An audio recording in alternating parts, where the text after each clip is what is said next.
ஹரே கிருஷ்ண பக்தர்களே, கிருஷ்ண உணர்வு மிக உன்னத யோகம். பாகம் 30, அத்தியாயம் 9, அமைதிக்கு ஒரே வழி. அதன் தொடர்ச்சி.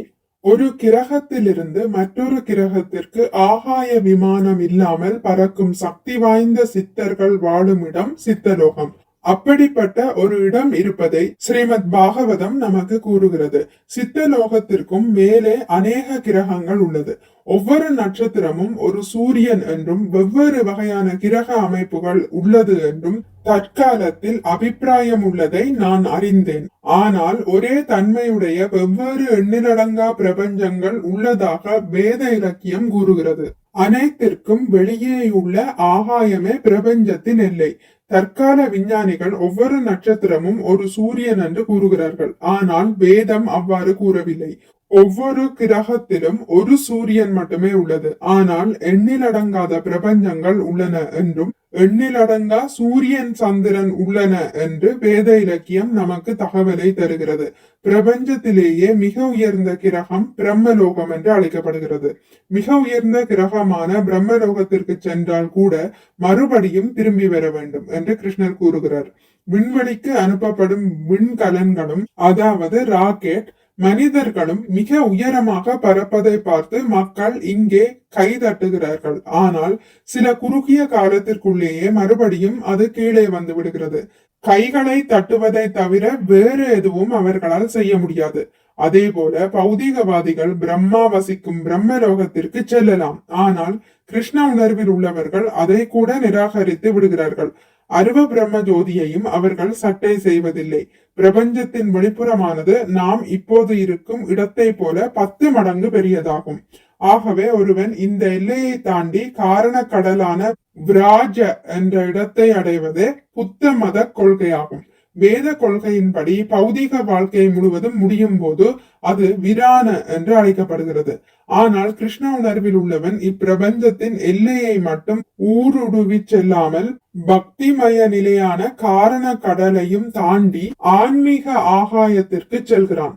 அங்கே கூட எத்தகைய வைகுண்ட கிரகங்களிலும் அவன் திருப்திப்படாமல் அதற்கு மேலும் செல்ல விரும்புகிறான்.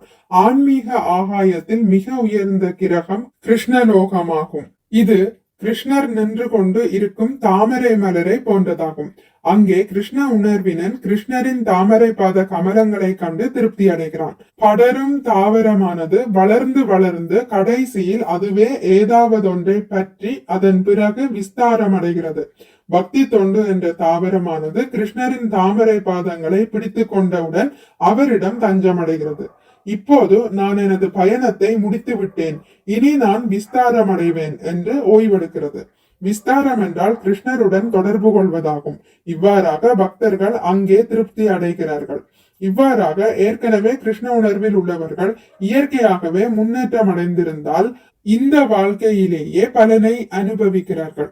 கிருஷ்ணரின் நாமத்தை கேட்பது உச்சரிப்பது போன்ற இம்முறையை நாம் தொடர்வோமானால் படிப்படியாக வளர்ந்து கிருஷ்ணரின் தாமரை பாதங்களை அடையலாம். அங்கே கிருஷ்ணரின் தொடர்பால் இன்பம் அடையலாம். கலியுக தர்மம் ஹரிநாம சங்கீர்த்தனம். நாம் தற்போது வாழ்ந்து வரும் இந்த கலியுகம் சண்டையும் சச்சரவுகளும் நிறைந்தது. இதனை நாம் கண்கூடாக பார்க்கிறோம். உடல் ஆரோக்கியமின்மை, வியாதிகள், மனச்சஞ்சலங்கள், குடும்ப பிரச்சனைகள், சமுதாய பிரச்சனைகள், தேச பிரச்சனைகள், அதிக குளிர், அதிக வெப்பம், புயல், மழை போன்றவை அதிகரித்த வண்ணம் உள்ளன. மக்கள் மத்தியில் பல்வேறு வசதி வாய்ப்புகள் உள்ள போதிலும் எவரும் மகிழ்ச்சியாகவோ அமைதியாகவோ வாழ்வதில்லை. சுயநல ஆசைகளுடன் வாழும் ஒவ்வொருவரும் உண்மையில் மிருகத்தினை போன்று வாழ்ந்து வருகின்றனர்.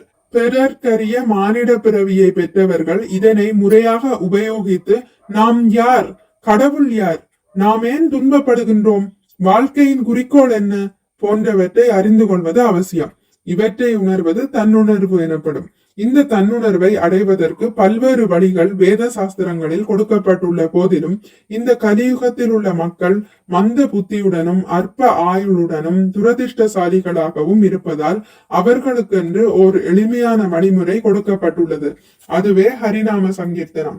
இந்த சங்கீர்த்தனத்தில் ஈடுபடுவதன் மூலம் முக்தி அடைவது எளிது. இதுவே எல்லா வேதங்களின் கூற்றுமாகும். பகவான் கிருஷ்ணரின் திருநாமங்களை உச்சரிப்பதற்கு கட்டுப்பாடுகள் ஏதுமில்லை.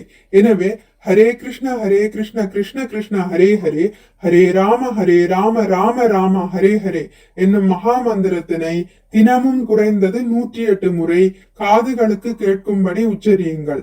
ஆன்மீக ஆனந்தம் அடையுங்கள். ஹரே கிருஷ்ணா.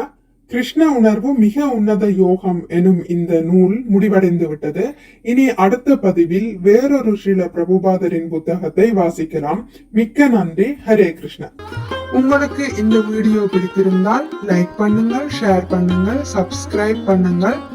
நோட்டிபிகேஷன் பெல்லை அழுத்துவதன் மூலம் அடுத்த பதிவுகள் உங்களை வந்தடையும். பகவான் ஸ்ரீ கிருஷ்ணரை பற்றி கேட்டு மகிழ்வோம். ஹரே கிருஷ்ணா.